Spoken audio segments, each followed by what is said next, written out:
Atheism leads to a reductionist view of everything. What do I mean by that?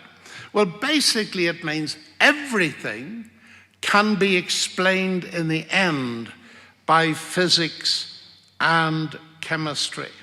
Francis Crick, who won the Nobel Prize, wrote a book called The Astonishing Hypothesis. Your joys and your sorrows and so on are no more than the behavior of a vast assembly of nerve cells and their associated molecules. It is an astonishing hypothesis, because if it was true, we could never know it.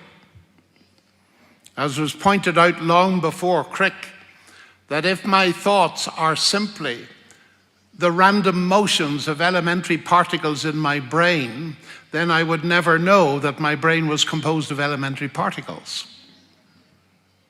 So here's an interesting thing, that the rejection of God means that explanation within science must always be bottom up, because there is no top.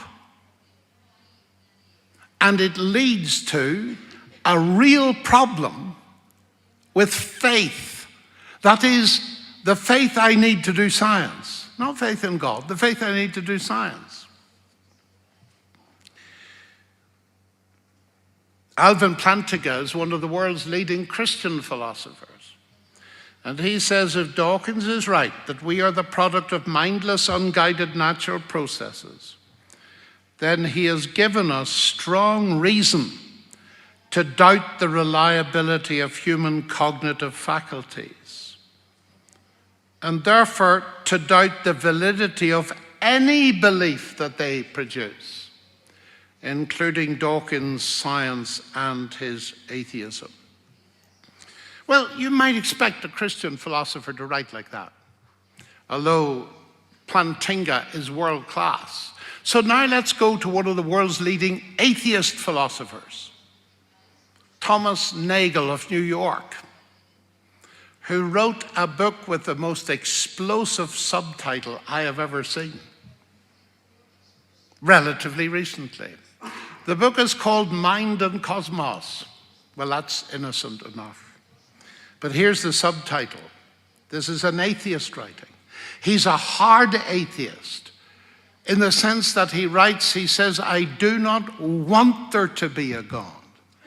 I don't want the universe to be like that. And here's what he says. If the mental thinking is not itself merely physical, it cannot be fully explained by physical science. Evolutionary naturalism implies that we should not take any of our convictions seriously, including the scientific world picture on which that naturalism depends. In other words, there's something seriously wrong with naturalistic philosophy. Why? Because it undermines all rationality. There's a big problem with explanation. And now I'm going to say something very provocative.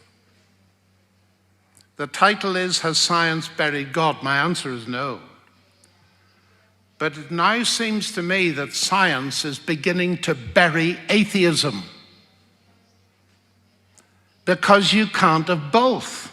If you want science, you must have a basis for confidence in rationality. Atheism removes it.